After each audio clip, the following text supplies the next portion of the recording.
Ons gaan net weer hoofstuk 2 vers 17 ook lees, en dis deel van die paragraaf, kan mens maar sê. Ons gaan lees weer tot by vers 5. En vanoggend staan ons dan net stil by vers 1 en die eerste helfte van vers 2.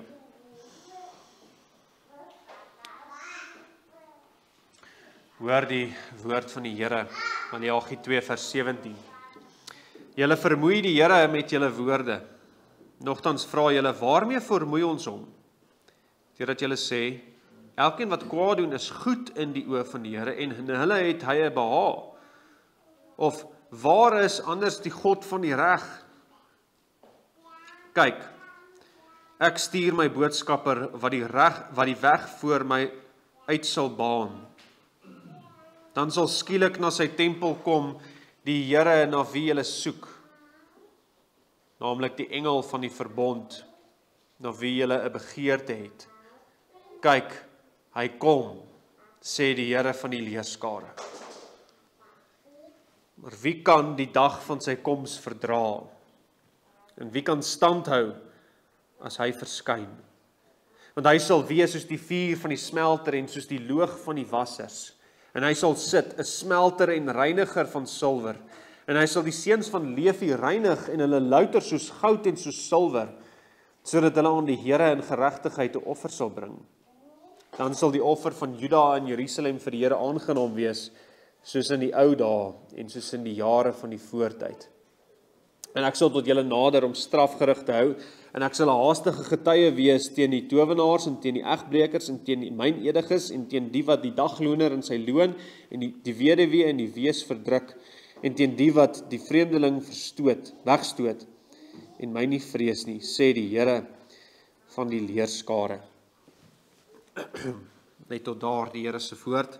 Ons fokus dan op vers 1 en die eerste helfte van vers 2.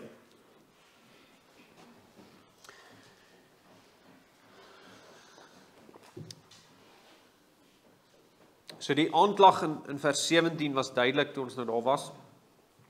God is nie heilig nie. God is nie regverdig nie. En dan, God is nie lief vir sy volk nie. Hy is lief vir die boosdoeners. Dis wat hulle sê. Hy is lief vir die kwaaddoeners, maar hy is nie lief vir sy volk nie. Want dan sou die omstandighede mos anders gelyk het. Die volk het die omstandighede geïnterpreteer bo die skrif. En dan is die gevolgtrekking, ons verdien beter, want ons is goed. Ons is goed en God is sleg. Dis die gevolgtrekking uit die omstandighede. En nou sê hulle verlang na die dag van die Here se oordeel. Maar in hulle eie ongeregtigheid met hulle veragting van God se aanbidding op sy manier en veragting van God se heilige offer. Hulle het met hulle offers mos gewys hoe min hulle dink eintlik van God se heiligheid. Want die offer het iets gewys van God se heiligheid. 'n heilige rein dier moet geoffer word. En hulle sê met hulle offers, God is nie heilig nie. Hulle skynheilige en 'n halfhartige diens, hulle gebroke huwelike, hulle ouderlinge en predikante wat useless is, nutteloos en ruggraatlose manne, wat die volk net weggly van die Here af. Hulle het nou arrogant geraak teen die Here en gesê, ons verdien beter as hierdie. Vir hulle geld die woorde van Amos 5 vers 18. Wee die wat die dag van die Here verlang. Wat sal tog die dag van die Here vir julle wees? Dit sal duisternis wees en geen lig nie. Julle moes eerder nie gevra het nie, sê die Here. Want julle gaan nie kan staan as die Here antwoord op julle klagte nie. En dis presies wat die Here nou hier doen in vers 1. Hy antwoord op wat hulle sê in vers 17. Dus soos ek gesê het, ons gaan net na die eerste 2 versies kyk, of net die eerste versie en dan die eerste helfte van die tweede een. In antwoord op die volk se klagte sê die Here, die Here kom, wie sal kan staan? Vers 1 begin dan met, kyk, my boodskapper, ek stuur my boodskapper. En daai kyk sê, na die volk se klagte nou, kyk, fokus, hier's iets belangrik wat die Here nou gaan aankondig, die aandag word nou weggeskuif van die volk af, weggeskuif van mense af na wat die Here doen. Selfs al gaan die Here nou praat oor 'n mens wat hy gaan stuur, die aandag is met daai kyk wat doen die Here. Kyk, sê gewoonlik, kyk wat gaan die Here doen in sy plan van verlossing. Hierso is iets groot wat jy moet onderstreep. Hierdie is regtig belangrik. Highlight dit. Kyk. Hier is 'n groot moment in die verlossingsplan van die Here. Kyk wat doen die Here. Hy gaan sy boodskapper stuur. Letterlik, hy gaan vir Maleagi stuur. Want Maleagi beteken mos my boodskapper. Of my engel. Engel en boodskapper is dieselfde woordjie. Beteken een wat 'n boodskap bring. En Maleagi kon dalk 'n voorloper gewees het van hierdie boodskapper, een wat 'n weg sou berei met sy prediking hier aan die einde van die Ou Testament. Maar hier's duidelik iemand anders as Maleagi waarvan die Here praat, soos ons nou ook gaan sien. Die Here gaan 'n boodskapper stuur. Ons kan sê soos Maleagi, hy gaan 'n boodskapper stuur. En hierdie boodskapper gaan 'n boodskapper wees. Hy gaan doen wat die priesters en die leiers nie was nie. Soos hoofstuk 2 vers 7 gesê het, die lippe van 'n priester moet kennis bewaar en uit sy mond word onderrig gesoek, want hy is 'n boodskapper van die Here. Die aanklag in hoofstuk 2 was die priesters en die ouderlinge en die predikante doen nie dit nie. Hulle is nie boodskappers van die Here nie. Hulle maak hulle eie goed op. Hulle sê iets is rein wat onrein is en onrein wat rein is. Hulle kan nie die woord van die Here verklaar vir die volk nie. Hulle is nie boodskappers nie. Maar nou, kyk, ek stuur my boodskapper. Hy gaan doen wat julle nie kan doen nie. Hy gaan doen wat julle aan mekaar net nie wou doen nie. Hy gaan die getroue predikant wees. Hy gaan die woord bring. Hy gaan die nuus verkondig. Hy gaan werklik die evangelie verkondig, maar met 'n spesifieke roeping. Hy gaan die weg voor my uitbaan. Letterlik, hy gaan voorberei. Hy gaan die pad voorberei vir my koms. En hierdie taak van voorbereiding van 'n pad werk met die idee van die koning wat op pad is. Die koning kom en sy boodskapper gaan sy aankoms aankondig sodat die regte voorbereidings getref word. Alles moet gelyk gevee word.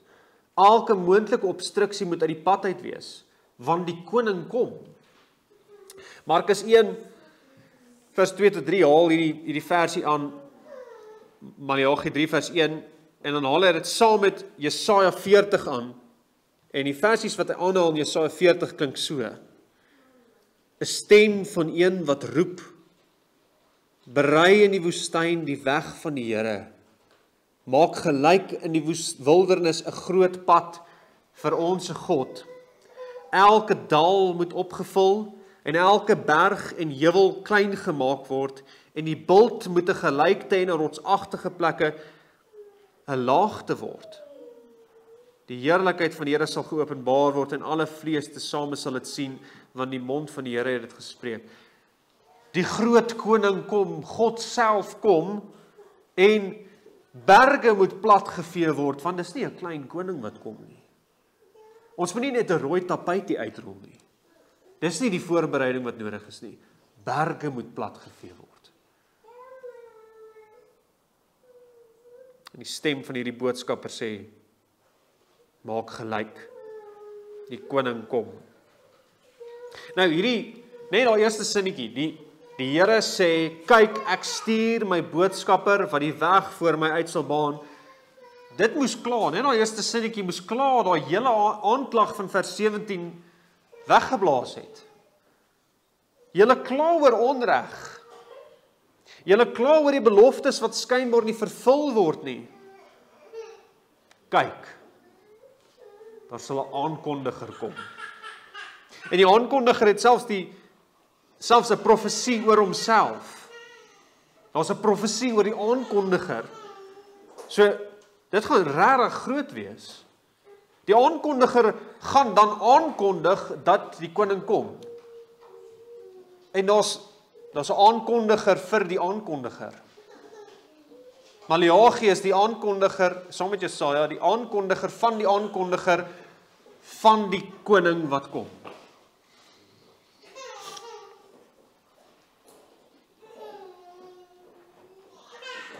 Die een wat kom, is regtig groot. Dus, hy's nie net nog 'n profeet nie. Dis die Here self. Dit moes klaar die volk weggeblaas het. Julle gaan te doen kry met die Here self. En daarom stuur hy 'n aankondiger. Julle is eintlik nie reg vir die koms van die Here nie. Daarom stuur hy 'n aankondiger. Julle verstaan nie wat dit beteken as God kom in sy heiligheid nie. Daarom stuur hy 'n aankondiger. En dis presies wat Johannes die Doper gedoen het. Hy was die aankondiger.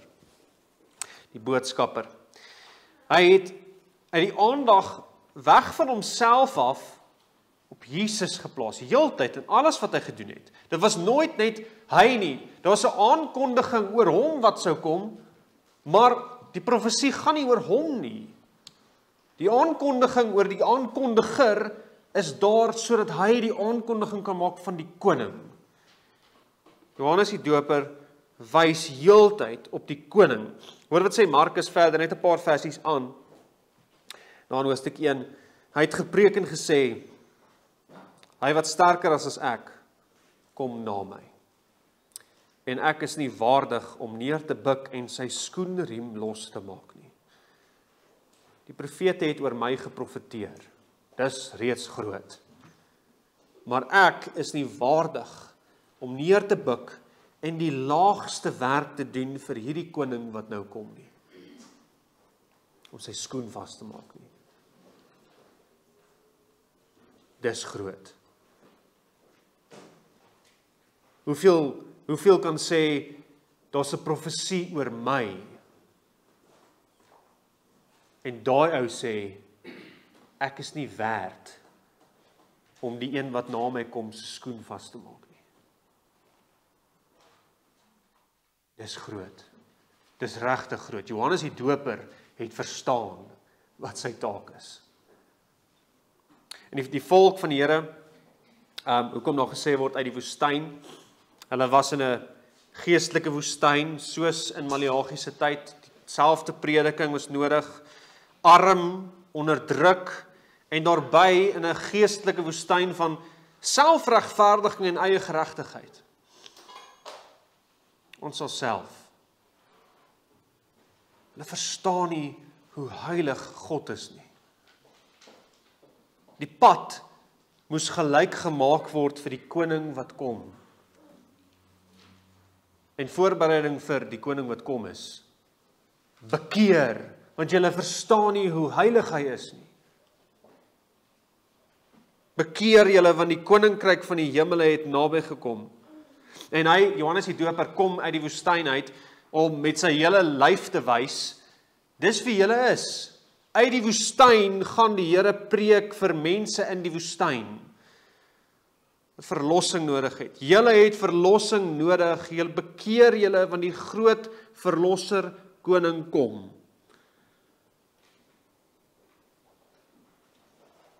En dis dieselfde boodskap nou reeds hier in Maleagi se tyd. Julle dink julle kan self voor die God van reg staan. Julle dink julle kan vir die Here sê hy's nie regverdig nie, want julle is goed en hy is sleg. Julle dink julle verdien beter. Met ander woorde, julle dink julle moet iets verdien by hierdie heilige God. Julle het 'n boodskapper nodig. Een wat moet kom voorbereiding tref vir die koms van die koning, want julle is nie reg vir sy koms nie. julle gaan nie kan staan nie. Julle het redding nodig van julle sondes. En dan sê hy, dan, na hierdie groot aankondiging, dan sal skielik na sy tempel kom, die Here na wie julle soek, naamlik die engel van die verbond, na wie julle 'n begeerte het. Die boodskapper gaan aankondig, en dan sal die Here skielik kom, sonder dat julle dit verwag, soos 'n dief in die nag, sal die dag van oordeel aanbreek. Wie gaan kom? Wel, die Here. Dis die woordjie Adonai. Julle sal sien, dit is Here met 'n hoofletter en dan 3 klein letters. Dis die woordjie Adonai en dit beteken meester, of heerser, of koning. Hy is die heerser en regter van die aarde. In Sagaria word hy genoem die Here Adonai van die ganse aarde. En as jy hierdie woordjie Here met 'n lidwoord kry, die Here, dan weet jy, dis die Here van die ganse aarde. Hy is die groot koning van Psalm 110 ook, wat ons net nou gaan sing. Daar sê Dawid, die Here het tot my, die Here met 4 hoofletters, het tot my Here, hoofletter en dan klein letters, Adonai, gespreek, sit aan hy regterhand, totdat ek u vyande maak 'n voetbank vir u voete. En dan 'n paar versies aan, die Here, Adonai, het aan my regterhand verbrysel konings op die dag van sy toorn. Sy dag van sy woede, sy toorn, sy oordeel. Die dag van die Here is ook die dag van die Here met kleinletters. So die Here wat kom, is die groot Messias koning wat sy vyande gaan vernietig. Hy is een van Psalm 2 ook, wat ons net nou gesing het. Hy is die ewige heerser koning. Maar kyk weer na vers 1, hy is ook meer as net die groot koning. Die boodskapper gaan kom om die weg te berei voor wie? Voor my. En dan kom die Here na sy tempel. Here met klein letters, na sy tempel. Wie se tempel is die tempel? Wel, dis Jahwe se. Here met 4 hoofletters. Dis hy wat op die oomblik praat in vers 3, in vers 1. Dis die Here met 4 hoofletters, die verbondsgod Jahwe wat praat, die boodskapper gaan kom om die weg te berei voor my Jahwe. En die Here met klein letters gaan kom na sy tempel, na Jahwe se tempel. En dan staan daar die Here na wie hulle soek gaan kom. Na wie soek hulle? Vers 17 het gesê, hulle vra, waar is die God van die reg? Dis na wie hulle soek. Hulle soek die God van die reg. En nou sê vers 1, die Here na wie hulle soek kom. Die Here, Adonai, is die God van die reg.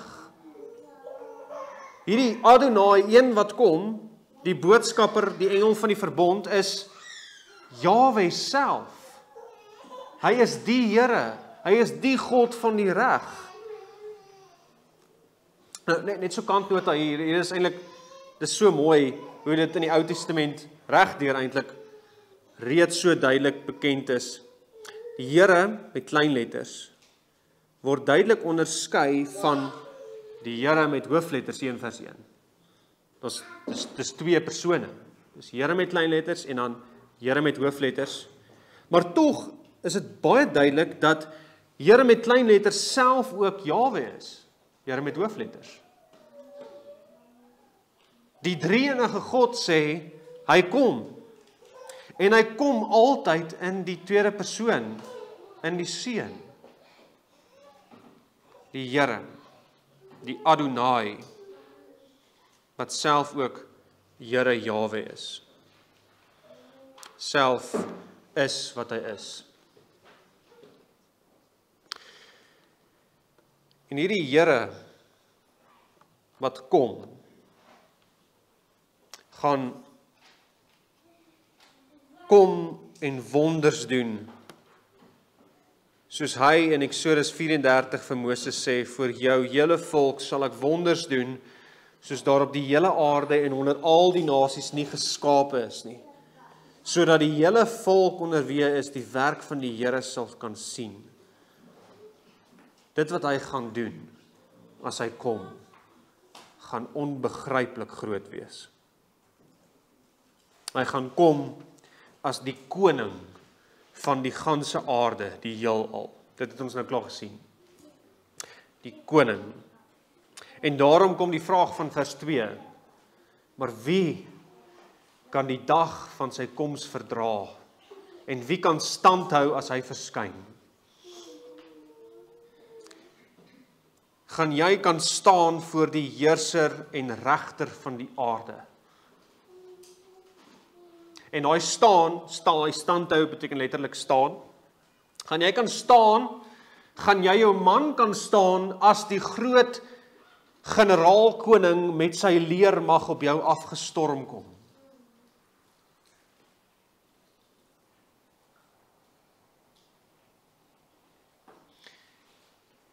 Jy gaan daar in die skare staan en jy gaan sien hoe 'n bose engel van daar vooraf, van voor die groot koning se troon af aangehardloop kom met sy broek nat. 'n Bose engel wat 10.000 mense net so kan vernietig. Gaan jy jou man kan staan voor die groot koning wat sit op die groot wit troon? En ons nog iets daarbey, gaan jy kan staan as die regter van die heelal, hierdie Here koning Adonai, gaan begin met regspraak.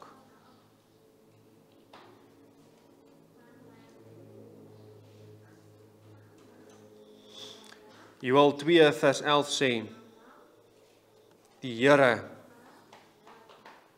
verhef sy stem voor sy leermag uit, want geweldig groot is sy leer. Ja, magtig die aanvoerder van sy woord. Dis hierdie prentjie van 'n verskriklike groot menigte, wat gereed staan vir oorlog. En die koning basuin uit, dis gereed om te jaag vir oorlog. Hy sê daai versie verder, want die dag van die Here is groot en uitermate vreeslik. Wie kan dit verdra? Soos vers 2 vra. Wie kan dit verdra? En Joël was die springkane, die prentjies daarvan. Daai menigte springkane wat die son toemaak, dat daar duisternis kom. So groot is die leermag van die Here. En dan Naam 1 wat ek net nou ook gelees het, wie sal stand hou voor sy grimmigheid? Wie sal bestand wees teen die gloed van sy toorn as hy begin met regspraak op daai groot dag? En dan kry ons kry dieselfde in Eksodus 33 vers 20 waar die Here vir Moses sê, vir Moses hierdie heilige man, jy kan my aangesig nie sien nie, want geen mens kan my sien en bly lewe nie. Jy kan nie voor my staan nie. Jy kan nie jou man staan nie, en jy kan nie voor my staan as regter, as ek as regter optree nie.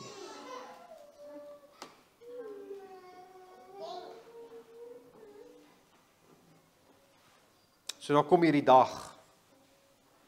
En op daardie dag sal die Here self verskyn. Hy sal sy teenwoordigheid laat geld en hy gaan homself openbaar in volheid.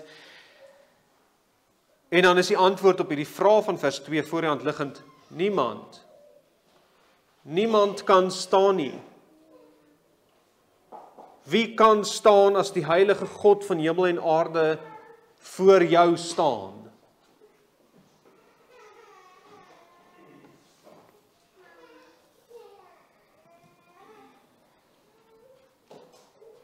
Die Here sê hierso in Maleagi se tyd, jy, o kerk, wat jouself so regverdig, jy wat dink jy kan met jou klomp tradisies en mensgemaakte wette staan voor hom.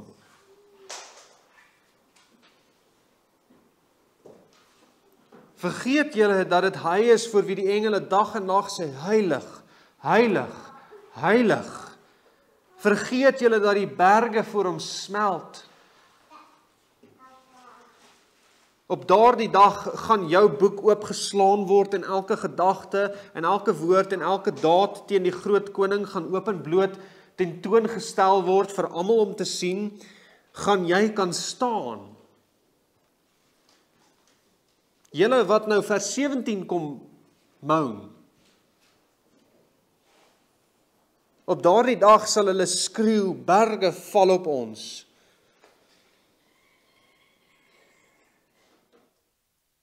So dink julle is reg om voor die koning te kom en vir hom te sê, hierdie is nie regverdig nie.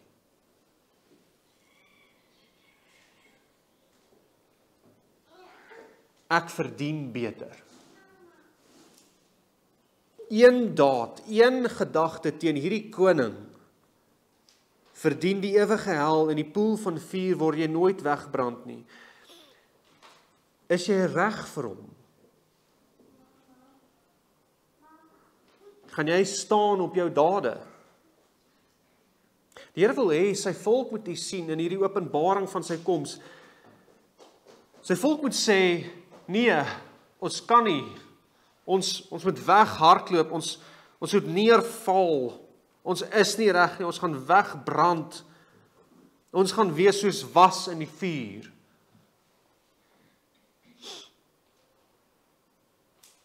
Sodat hulle die volgende ding kan sien wat die Here Adonai gaan doen. Hy gaan kom na sy tempel toe. So die Here is op die oomblik nie by sy tempel nie, hier waar Maleagi nou preek. Die profesie van God wat by sy volk in hulle midde woon, het nog nie ten volle in vervulling gegaan nie. Dit wat gebeur het met Salomo se tempel, waar die Here sy heerlikheid die tempel gevul het nog nie weer gebeur nadat die tempel herbou is nie. Daar's iets fout. So dink die volk dit nou. En hulle sien dit en daarom vra hulle, waar is ons God? Waar is die God van die reg? Maar dit is ook so, want hoe kan 'n heilige God by 'n onheilige volk woon? Hy wat rein is om sonde te aanskou en die kwaadoener nie kan verdra nie. Die kwaadoener kan nie by hom vertoef nie. Hoe kan die Here self dan by sy volk woon? Hoe kan die Here self in sy tempel ingaan wat onder sy volk is? Wel, die volk moet sien hoe nodig hulle die hoëpriester het.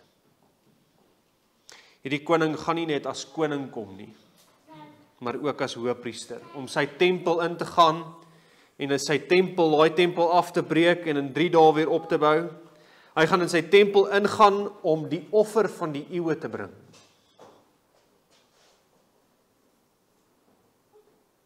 Hy gaan kom om homself te gee as die groot offer, sodat jy voor hom kan staan.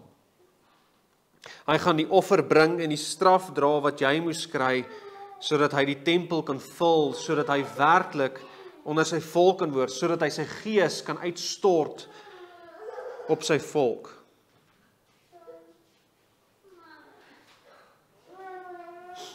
So hy kom as die Here Adonai koning, en hy kom ook as priester, hoëpriester om in sy tempel in te gaan. Maar daar's nog iets. Hy gaan kom as die engel of die boodskapper van die verbond, sê vers 1 verder. Naamlik die engel van die verbond na wie hulle 'n begeerte het. Engel, weer eens, engel is boodskapper. Hy gaan self as koning en priester ook die een wees wat die goeie nuus gaan verkondig. Hy gaan self die goeie, blye boodskap aankondig wat hy self is. Hy is die engel van die verbond, die engel van die verbintenis tussen God en sy volk. Hy is die een wat God kom openbaar aan sy volk heeltyd van die begin af, en hy gaan kom. Hy gaan dit in volheid kom doen. Hy gaan die een wees wat die Vader kom verklaar, hy wat in die boesem van die Vader is, die enige gebore seun van God. Hy wat van die begin af middelaar openbaarder is, die engel van die Here. Is hy wat in Jesaja 61 vers 1 sê, die gees van die Here is op my, omdat die Here my gesalf het om 'n blye boodskap te bring aan die ootmoediges. 'n Blye boodskap. Om te verbind die gebrokenes van hart, om vir die gevangenes 'n vrylating uit te roep, en vir die geboeides opening van die gevangenes. Hy is die groot profeet, wat alle waarheid en die groot goeie nuus bring, die blye boodskap bring. Julle vra, waar is die God van die reg? Waar is die regverdige God? Ons verdien beter. Hy sê, hy kom. En sy koms gaan jou wegblaas. Want hy kom as koning en priester en profeet. Kyk, hy kom, sê die Here van die leerskare. Hy kom regtig. Julle soek na hom en hy kom.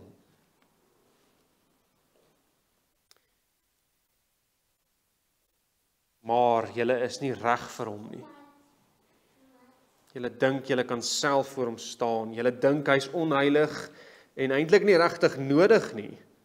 Want julle wil hê hy moet julle vyande vernietig en die lewe vir julle gemaklik maak. Maar julle gaan nie kan staan as hy kom nie.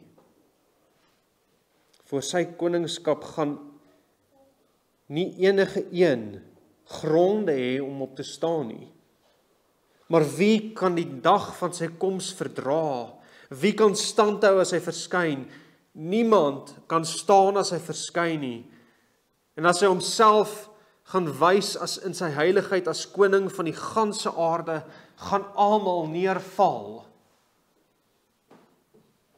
Of in aanbidding of in die grootste vrees. Maar hier's nog iets in vers 2. As ons net bietjie aanlees. Een van die aanklagte was dat God nie regtig lief is vir hulle nie. Ons gaan volgende keer in detail daarop ingaan, maar kyk na die res van vers 2. Jy sou verwag na daai twee vrae, wie gaan staan voor die Here? Dan gaan die Here sê, want hy sal wees soos vuur wat alles verteer en niks gaan voor sy heiligheid oorbly nie. En dit is beslis so. Maar kyk na die res van vers 2. Hy sal wees soos vuur van die smelter en soos die loog van die wassers. En hy sal sit 'n smelter en 'n reiniger van silwer. En hy sal die seuns van Levi reinig en hulle louter soos goud en soos silwer, sodat hulle hulle aan die Here in geregtigheid 'n offer sal bring.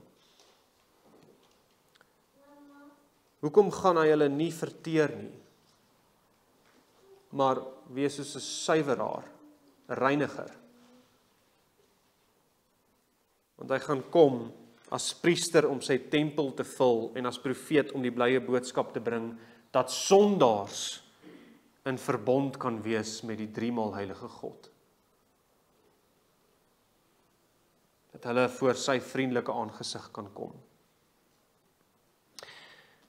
So, wie sal staan as hy verskyn op sy dag, sy groot dag? Hoe maak hierdie nou sin? Dat die Here daai vraag vra en dan sê hy gaan kom as reiniger. Wel, die Here sê, wie kan staan as hy sy heilige liefde vir ons wys op sy dag? Niemand. Want sy liefde, nie net sy heiligheid en sy koningskap as heerser en regter nie, maar sy liefde gaan vir jou wys. Nie 'n enkele siel kan self staan nie. Jy kan net staan omdat Jesus in jou plek dood gegaan het. Jy kan net staan omdat Jesus die lewe gelewe het wat jy moes lewe. God se liefde gaan sondaars wegblaas. Wegblaas dat hulle nie self kan staan nie. Maar God se liefde en sy heiligheid is nog iets. Dit is so heilig dat dit jou nie los soos wat jy is nie. God se liefde is so heilig dat hy jou sal skoon brand in heiligmaking. So wie kan sy dag verdra? Al niemand, ook nie as sy kerk nie. Jy gaan weggeblaas word sodat Jesus staan en niemand anders nie. Jy gaan weggeblaas word sodat alles wat jy voor hom wou bring soos stof en kaf in die wind wegwaai. En sy almagtige heiligheid gaan dit doen, maar ook sy oneindige liefde. Hy het jou so lief gehad, dat hy niks van jou of in jou gebruik het, of niks in jou of van jou om aangespoor het om jou lief te hê nie. Jy kan nie staan nie, want hy doen alles.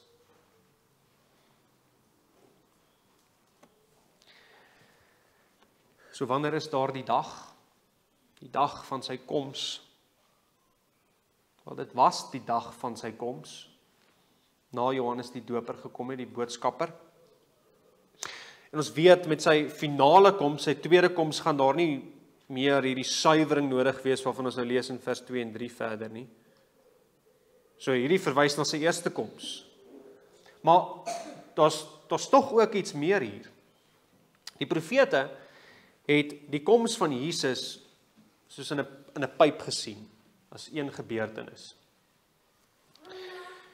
En daarom, as ons lees van die koms van die Here, hoef ons nie, ons kan onderskei met die openbaring in die Nuwe Testament, ons kan onderskei tussen die twee komste van Jesus, maar ons hoef ook nie. Dis beide die eerste en die tweede koms wat hier ter sprake is. Of ons kan sê, sy eerste koms tot op sy tweede koms. Ons sien iets wat nie by die tweede koms sal wees nie. Ons sien die heiliging en suiwering. Maar dit beteken nie, dit gebeur nie heeltyd voor sy tweede koms nie. So wat Maleagi sien in hierdie pyp is, Jesus kom as koning, priester en profeet, en hy kom in heiligheid, en hy kom in die grootste liefde, om te oordeel en om te verlos. En in sy koms gaan hy oordeel en hy gaan suiwer. En dis presies wat Jesus nou doen. Die dag van Jesus se opstanding het met baie goeie rede die naam gekry, die dag van die Here. Die dag. Die dag van sy koms. Van daar af is elke eerste dag van die week die Here se koms en sy verskyning, want Jesus regeer sy kerk deur sy woord en gees, en hy kom elke keer as sy woord gepreek word, en hy word afgeskilder deur die verkondiging van die evangelie, en hy kom, hy daal neer vir sy kerk, en hy kom en hy verskyn aan sy kerk in heiligheid en liefde. Elke Sondag as daar in sy naam gepreek word, verskyn hy as die almagtige koning, priester en profeet. Daarom is dit wat in 'n erediens gebeur, waar Jesus gepreek word, alles behalwe mee. Hierdie is die openbaring van die boodskapper van die verbond. Wie sal kan staan as die evangelie verkondig word? Sal jy? Nee, jy sal nie. Jy kan nie staan as die evangelie verkondig word nie, want jy moet neerval in absolute ootmoed, omdat jy weet, die Here gee alles. Hy het alles gedoen in jou plek. Of as hy verskyn in sy heiligheid, kan jy nie, al lyk dit asof jy nou kan reageer in arrogansie. Jy sal uiteindelik neerval, omdat die groot koning jou kneeknoppe sal stukkend slaan. Dis wat gepreek moet word. Dis wat Johannes die Doper moes preek en gepreek het. Dis wat die kerk nou moet hoor in elke era, in elke seisoen van die kerk, in elke nuwe dwaling, in elke nuwe val in sonde, is dit wat gepreek moet word. Jesus, die koning wat kom, die komende een, teen wettisisme en antinomianisme en pelagianisme en arminianisme en al wat isme daar ook al is, Jesus moet gepreek word in sy volheid.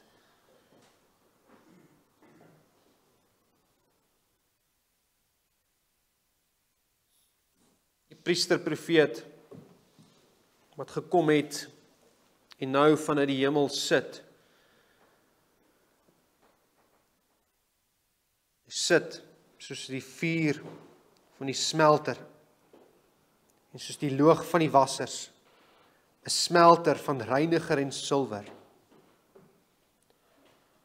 Hy sit